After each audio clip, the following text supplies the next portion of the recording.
Hello hi नमस्कार। मेरा नाम है आशुतोष कुमार और आप देख रहे हैं R&D विद आशुतोष।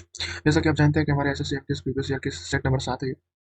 पहले भी कुछ सेटों में हमने बेहतरीन क्वेश्चन होकर आया। अगर आपने उसे नहीं देखा तो आप जाकर उसे देख सकते हैं हमारे प्लेलिस्ट में।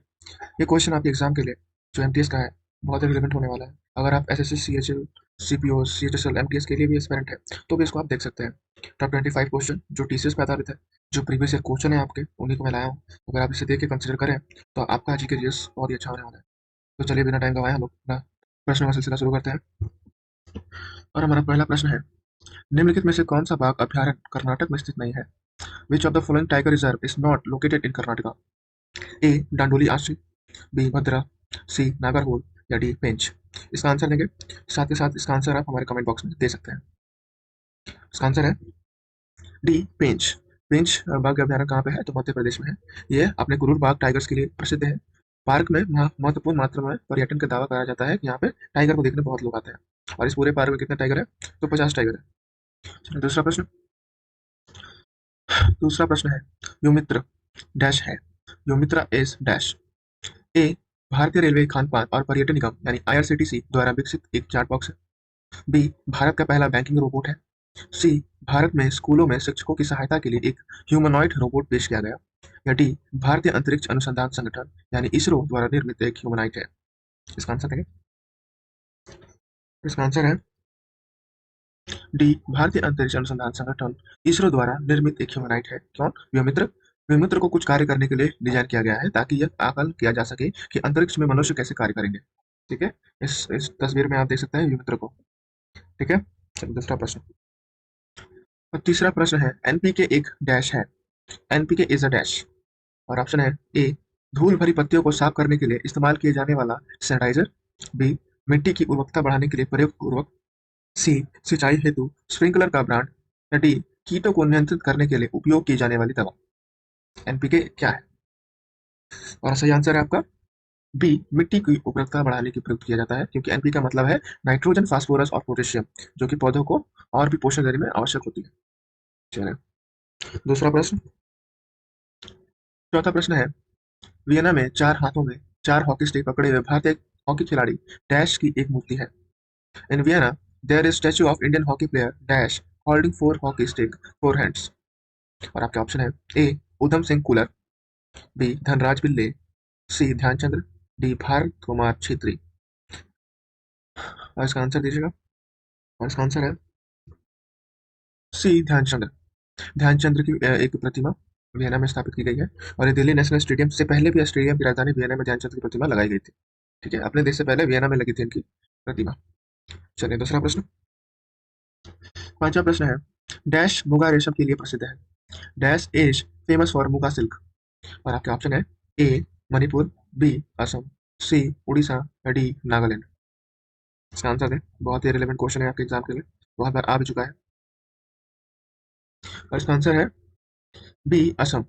ठीक है, मुगा रेशम जंगली रेशम की एक किस्म है जिसे भौगोलिक रूप से भारत के असम राज्य में टैग किया गया है। ठीक है, चलिए दूसरा प्रश्न।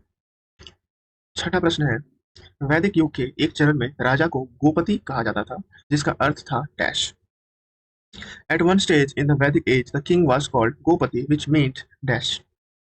और आपके ऑप्शन है मवेशियों का स्वामी यानी लॉर्ड ऑफ कैटल, बी भूमि का स्वामी यानी लॉर्ड ऑफ लैंड, सी प्रजा का स्वामी यानी लॉर्ड ऑफ द पीपल, या डी ब्रह्मांड का स्वामी यानी लॉर्ड ऑफ द यूनिवर्स। इसका आंसर देखिए, बहुत ही सरल क्वेश्चन है आपके लिए, आपको पता ही होगा, बहुत ही आसान। और इसका आंसर देना ही चाहिए आपको। इसका आंसर है मवेशियों का स्वामी यानी लॉर्ड ऑफ कैटल। वैदिक युग में राजा को गोपति कहा जाता था, जिसका अर्थ था मवेशियों का स्वामी। In the Vedic age king was called gopati which means lord of cattle. ठीक है, चलिए दूसरा प्रश्न। सातवां प्रश्न है, काली मिर्च स्प्रे में डैश सूजन पैदा करने वाला यौगिक है। Dash is the inflammatory compound in paper spray. और आपके ऑप्शन है ए करक्यूमिन, बी जिंजरॉल, सी क्यूरोसिटिन या डी कैप्साइसिन। इसका आंसर है कौन सा सूजन पैदा करने वाला यौगिक है? और इसका आंसर है डी कैप्साइसिन। ठीक है, काली मिर्च स्प्रे का उपयोग पुलिसिंग यानी दंगा नियंत्रण, भीड़ नियंत्रण और आत्मरक्षा में काम घातक हथियार के रूप में किया जाता है, जिससे कुत्तों और भालू से भी बचाव किया जा सकता है। और ज्यादातर महिलाएं भी इनको सेल्फ डिफेंस के लिए रखती है। इस फोटो में आपको दिखाई दे ही रहा होगा। ठीक है, चलिए दूसरा प्रश्न और आठवां प्रश्न है, वर्ल्ड वाइड वेब का आविष्कार वर्ष डैश में हुआ था। The world wide web was invented in the year dash. और आपके ऑप्शन है 1989, बी 1985, सी 1982 या डी 1987। इसका आंसर देखें, www डॉट का इन्वेंशन कब हुआ था। और इसका आंसर है ए 1989। जिनेवा स्विट्जरलैंड में स्थित एक अंतर्राष्ट्रीय वैज्ञानिक संगठन सेरेन सॉरी में टिम बर्नल ली और उनके सहयोगी ने www डॉट का मतलब वर्ल्ड वेब का आविष्कार किया था। चलिए दूसरा प्रश्न। नवा प्रश्न है, निम्नलिखित में से कौन सी भारतीय संघ की व्यवस्था की विशेषता नहीं है। Which of the following is not a feature of the Indian federal system. Option है विवादों का निपटाने के लिए स्वतंत्र न्यायपालिका, बी एकल स्तरीय सरकार या सी लिखित संविधान या डी केंद्र और राज्य के बीच शांति का विभाजन। इसका आंसर देंगे, विच of the following is not a feature of the Indian federal system. इसका आंसर है बी एकल स्तरीय सत्ताधारी सरकार यानी सिंगल टायर गवर्नमेंट। ये हमारे सरकार की हमारे संविधान की सिग्नेट नहीं है, बल्कि हमारी क्या है, दोहरी सरकार राजनीति है, यानी डबल गवर्नमेंट पॉलिटी है। इसका मतलब है कि पूरे देश में दो सरकार चलती है, एक केंद्र की एक राज्य की, है ना। चलिए दूसरा प्रश्न। 10वां प्रश्न है, इसके बाद आप हमें कमेंट करके बताएंगे कि आपने कितने सही किए, कितने गलत किए और कितने नए क्वेश्चन थे आपके लिए। ठीक है। 10वां प्रश्न है, डैश भारत का सबसे पुराना हॉकी टूर्नामेंट है। Dash is the oldest hockey tournament in the India.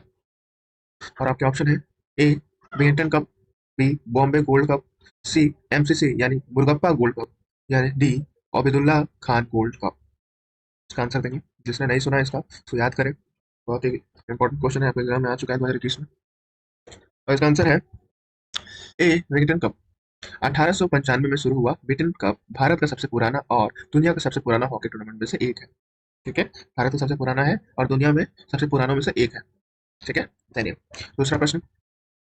और 11 प्रश्न है, पृथ्वीराज चौहान ने वर्ष डैश में एक युद्ध में मोहम्मद गौरी को हराया, लेकिन अगले वर्ष उनसे हार गए। Prithviraj Chauhan defeated Muhammad Ghori in a battle in the year dash but lost to him the following year। और इसका आंसर है ए 1182, बी 1163, सी 1191 और डी 1176। ये आप सभी को पता होगा क्वेश्चन का आंसर, बहुत ही आसान क्वेश्चन है। और इसका आंसर है सी 1191। चहमान शासक पृथ्वीराज चौहान 1168 से 1192 थे, जिन्होंने 1191 में सुल्तान मोहम्मद गौरी नामक अफगान के शासक को हराया था। और 1192 में तराइन की दूसरी लड़ाई में मोहम्मद गौरी ने पृथ्वीराज चौहान को हरा दिया। ठीक है, चलिए दूसरा प्रश्न। 12वां प्रश्न है, झरिया और चंद्रपुरा कोला क्षेत्र डैश राज्य में स्थित है। The Jharia and the Chandrapura coal field are located in the state of dash. और आपके ऑप्शन है A Nagaland, B Gujarat, C Uttarakhand या डी झारखंड। इसका आंसर देंगे, और जिसका सही है झारखंड है। झारखंड भंडार और उत्पादन की दृष्टि से भारत की सबसे बड़ी कोयला खदान झारखंड राज्य में स्थित है, जिसका नाम झरिया कोयला क्षेत्र है। ठीक है, चलिए दूसरा प्रश्न। और हमारा 13वां प्रश्न है, पहले और चौथे जैन तीर्थंकर के जन्म स्थान के रूप में मान्यता प्राप्त पवित्र शहर का नाम बताइए। Name the Holi cities recognized as the birthplace of the first and the fourth Jain तीर्थंकर्स। और आपके ऑप्शन है ए गया, बी वाराणसी, सी अयोध्या या डी द्वारका। पहले और तीसरे तीर्थंकर के जन्म प्लेस को बताना है, बर्थ प्लेस को बताना है। और इसका आंसर है सी अयोध्या। ठीक है, हमारे पहले तीर्थंकर कौन थे, ऋषभनाथ थे जिनका प्रतीक बैल था, दूसरे थे अजितनाथ जिनका प्रतीक हाथी था, और तीसरे थे संभवनाथ जिनकी प्रतीक घोड़ा था, और चौथे थे अभिनंदनाथ जिनका प्रतीक बंदर था। इन प्रतीकों को याद रखें, इनसे क्वेश्चन आते ही हैं। ठीक है, चलिए दूसरा प्रश्न। और हमारा 14वां प्रश्न है, टेनपिन्स का तात्पर्य डैश के खेल से है। Tenpins refer to the game of dash. और आपके ऑप्शन है ए बेसबॉल, बी गेंदबाजी, सी विलियर्ड्स या डी बास्केटबॉल बास्केटबॉल। और आपका आंसर है, इसका आंसर है जी, इसका आंसर है बी गेंदबाज यानी बॉलिंग। ये वाला चित्र तो आपने फिल्मों में देखा ही होगा, बॉलिंग करते हुए बहुत लोग।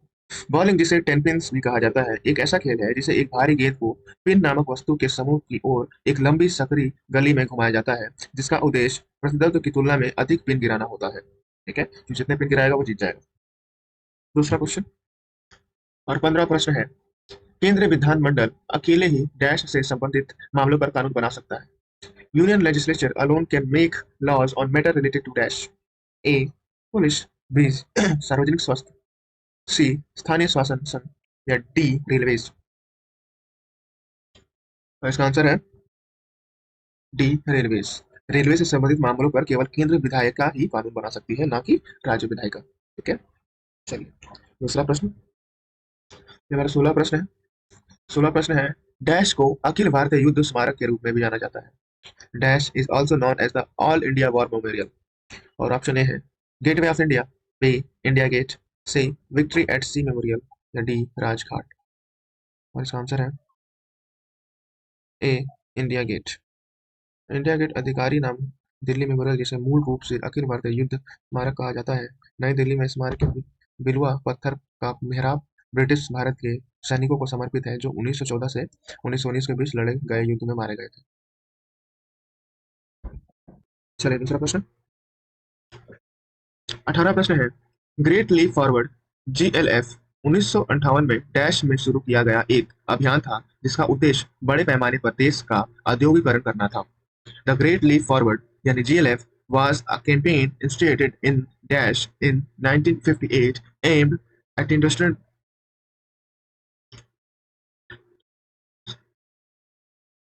industrializing the country on a massive scale। और आपके ऑप्शन है ए बांग्लादेश, बी श्रीलंका, सी इंडिया, या डी चाइना। इसका आंसर है डी चाइना। चीन कम्युनिस्ट पार्टी ने इसका शुरुआत किया था। अभियान का उद्देश्य देश में न केवल शहरी क्षेत्रों में बल्कि ग्रामीण क्षेत्रों में भी ध्यान केंद्रित करते हुए बड़े पैमाने पर औद्योगिकरण शुरू करना था। ठीक है, चलिए दूसरा प्रश्न। हमारा दूसरा प्रश्न है, बिहार की पारंपरिक छड़ी कठपुतली को डैश के रूप में जाना जाता है। The traditional rod puppet of Bihar is known as dash. और आपके ऑप्शन है ए बोमलट्टम, बी सांखी कुडेही, सी मालसूत्री भलिया, या बी यमपुरी। इसका आंसर देंगे जो जो बिहार से रिलेशन रखते हैं। इसका आंसर है यमपुरी। ठीक है, यमपुरी एक होने वाला कठपुतली डांस है जो बिहार में होता है। ये रड के हिसाब से, रड में बना हुआ रहता है ढोल, उससे ये डांस कराते हैं। चलिए दूसरा प्रश्न, 20वां प्रश्न। निम्नलिखित में से कौन एक कोष रुख है? Which of the following is a vertebrate. और आपके ऑप्शन है ए राउंड वॉर्म, बी केंचुआ यानी वर्थवॉर्म, बी सांप यानी स्नेक, डी कनखजूरा यानी मिलीपेड। वर्टेब्रेट कौन है? कशेरुक। इसको सुना नहीं होगा बहुत किसी ने। और इसका आंसर है सांप एक वर्टेब्रेट का उदाहरण है। ठीक है, कशेरुकियों में आमतौर पर एक हड्डी या कार्टिलेजस रीढ़ की हड्डी होती है, जिसे हम लोग क्या बोलते हैं? वर्टेब्रेट्स या कशेरुकियो। ठीक है, उसमें एक रीढ़ की हड्डी होती है, जैसे हमारे अंदर भी एक ही रीढ़ होती है ना, अलग अलग नहीं होती है, तो उसी को क्या बोलते हैं? कशेरुकियो। चलिए अब हमारा शुरू होता है रिवीजन का सिलसिला। जो भी हमने पहले पहले क्वेश्चन किए हुए हैं अगले अगले अगले क्लासों में, उसको हम रिवीजन करते हैं, क्योंकि revision is most important thing for our preparation. चलिए शुरू करते हैं। और हमारा पहला रिवीजन का क्वेश्चन है, वेदांतम सत्यनारायण शर्मा किस शास्त्रीय नृत्य शैली के लिए जाने जाते हैं? Vedantam Satyanarayana Sharma is known for which classical dance form? और आपके ऑप्शन है A Mohiniyattam, B Kuchipudi, C Kathak, या डी कथकली। और इसका आंसर देंगे जिसने भी हमारे प्रीवियस वीडियो को देखा है उसको पता होगा, जल्दी जल्दी आंसर देंगे इसका। और इसको नहीं पता, इसका आंसर है डी बी कुचिपुड़ी। ये आंध्र प्रदेश में कुचिपुड़ी मनाया जाता है। कुचिपुड़ी एक नृत्य नाटक प्रस्तुति है जिसकी जिन्हें जड़ें प्राचीन हिंदू संस्कृति नाट्य शास्त्र से ली गई है।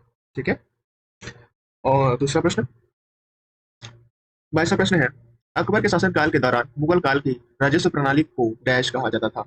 The revenue system of Mughal period during Akbar region was called dash. और आपके ऑप्शन है इक्ता, बी जब्ता, सी धारी, या डी चराई। इसका आंसर देंगे, बहुत ही आसान क्वेश्चन, अगली बार में हमने कराया है। जो जो इस वीडियो को देख रहे हैं, अगर प्रीवियस वीडियो नहीं देखे प्लीज जाके देखें, क्योंकि उसमें बहुत इंपॉर्टेंट क्वेश्चन है, बिल्कुल एग्जाम रिलेवेंट क्वेश्चन है।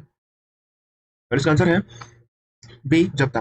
अकबर के शासनकाल में राजस्व प्रणाली को जब्ता प्रणाली कहा जाता था। राजा टोडरमल अकबर के वित्त मंत्री थे, इन्होंने ही इस प्रणाली को शुरुआत की थी। ठीक है, जब्ता प्रणाली। तीसरा प्रश्न है, डेक्कन उत्सव 5 दिनों तक चलने वाला उत्सव है जो डेक्कन में के संस्कृति को दर्शाता है। यह त्योहार किस राज्य से संबंधित है? The Deccan festival is a 5 day long festival which reflect the culture of the Deccan. The festival is associated with which state? और आपके ऑप्शन है ए केरला, बी कर्नाटका, सी महाराष्ट्र, या डी आंध्र प्रदेश। इसका आंसर देंगे, और इसका आंसर है डी आंध्र प्रदेश। ये आंध्र प्रदेश में कहाँ पे होता है? हैदराबाद में होता है। डेक्कन फेस्टिवल आंध्र प्रदेश में एक वार्षिक उत्सव है जो 5 दिनों तक चलता है। इसे हैदराबाद उत्सव के नाम से भी जाना जाता है। अगर आपको क्वेश्चन में आए हैदराबाद उत्सव कहाँ होता है, तो भी आप बता सकते हैं कि आंध्र प्रदेश के हैदराबाद में होता है। और ये 5 दिनों तक चलने वाला एक त्योहार है जो डेक्कन की संस्कृति को दिखाती है। दूसरा प्रश्न दूसरा प्रश्न है, 44वें संविधान संशोधन द्वारा किस मौलिक अधिकार को हटाया दिया गया था? Which fundamental right was removed by the 44th constitutional amendment act? और आपके ऑप्शन है, अल्पसंख्यकों के हितों की सुरक्षा यानी protection of interest of minorities. B, संपत्तियों का अनिवार्य अधिकरण यानी compulsory acquisition of property. C, उपाधियों का उन्मूलन यानी अबॉलिश ऑफ टाइटल्स। डी, शिक्षा का अधिकार यानी राइट टू एजुकेशन। इसका आंसर देंगे। और इसका आंसर है बी, संपत्ति का अनिवार्य अधिकरण यानी कंपलसरी एक्विजिशन ऑफ प्रॉपर्टी। ठीक, किससे हटाया गया था? 44वां संविधान संशोधन अधिनियम 1978 से इसे हटा दिया था हमारे मौलिक अधिकार से। ठीक है, चलिए दूसरा प्रश्न। ये हमारा 25वां प्रश्न है। इसके बाद हमें कमेंट करके आप बताएं, बिल्कुल बताएं कि आपने कितने सही किया और कितने आपको आए नए नए क्वेश्चन देख के अच्छा लगता है। भारत के संविधान ने सर्वोच्च न्यायालय को कुछ रीट जारी करने की शक्ति प्रदान की है। संविधान में इन रीटों के कितने प्रकार का उल्लेख है? The constitution of India has given power to the supreme court to issue certain rights. Who how many types of this writs were mention in the constitution? Option A 4, option B 5, option C 6 या option D 8। कितने सारे रीट्स हमारे सर्वोच्च न्यायालय की ओर से प्रदान की जाती है? और इसका आंसर है 5 रीट। पहला रीट है बंदी प्रत्यक्षीकरण, दूसरा है मैंडामस, सी कोवरेंटो, चौथा है निषेध और पांचवा है सिटी। ठीक है, ये हमारे 5 रीट्स हैं। चलिए, अब हमारा समय हो गया है अपने स्पेशल क्वेश्चन की ओर जाते हैं। हमने जो पहले प्रीवियस वीडियो में हमने कराया है उस स्पेशल क्वेश्चन का आज हम आंसर देंगे। और हमारा स्पेशल क्वेश्चन है, निम्नलिखित में से किस ब्रिटिश वायसराय ने 1905 में बंगाल का विभाजन किया? Who among the following British viceroys partition Bengal in 1905? और आपके ऑप्शन है A lord Lytton, B lord Hardinge, C lord Curzon या डी लॉर्ड इरविन। इसका आंसर दें। और इसका आंसर है सी लॉर्ड कर्जन। बंगाल का विभाजन 1905 मजबूत भारतीय राष्ट्रवादी विरोध के बावजूद भारत में ब्रिटिश वायसराय लॉर्ड कर्जन द्वारा बंगाल का विभाजन किया गया। इसने भारतीय राष्ट्रीय कांग्रेस को एक मध्यवर्गीय दबाव समूह से एक राष्ट्रव्यापी जन आंदोलन में बदलने की शुरुआत की। ठीक है, चलिए यहीं पे हमारा सिलसिला खत्म होता है 25 क्वेश्चनों का। अगर आपको ये सेशन पसंद आया हो तो लाइक करें और मन करें तो सब्सक्राइब करें। अगर नहीं पसंद आए तो बिल्कुल लाइक ना करें। ठीक है, चलिए अब हम आएंगे कुछ दिनों के बाद यानी अगले वीडियो में। तब तक के लिए बने रहें और देखते रहें और खुश रहें और अपना ध्यान रखें। धन्यवाद।